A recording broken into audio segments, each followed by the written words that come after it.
Once the PCS and PAFS has been mounted at the appropriate tank cell, the next step is to connect power to the PCS.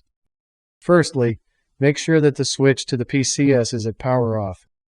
Power off switch is labeled and is in the middle of the auto and stop switch.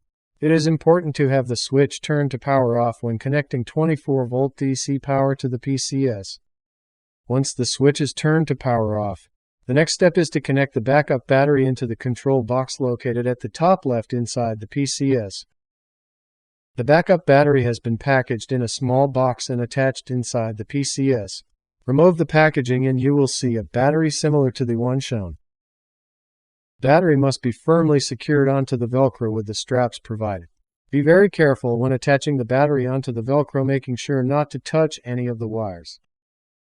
Here is a practical demonstration on how to connect the backup battery to the control system.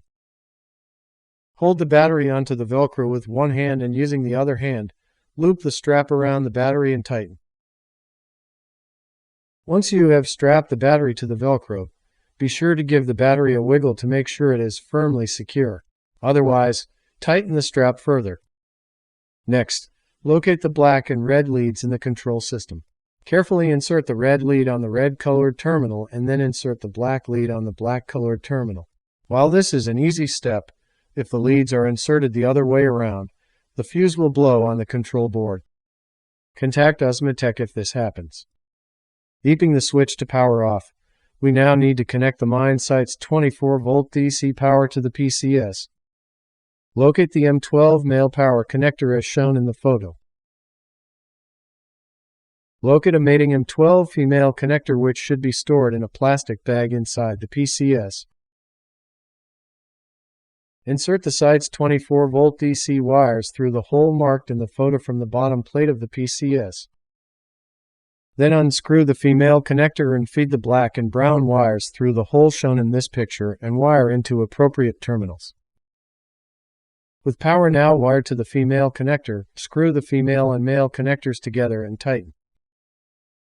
Now we need to make sure that power is connected to the PCS.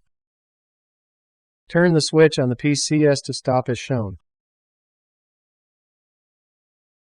Open the PCS cabinet and monitor the status of the light on the modem.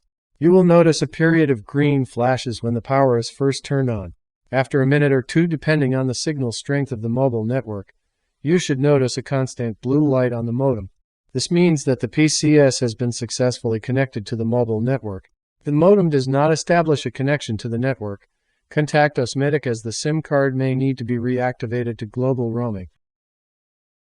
Once Osmatech and the workers on site are satisfied that power has been successfully installed to the PCS, turn the switch to power off.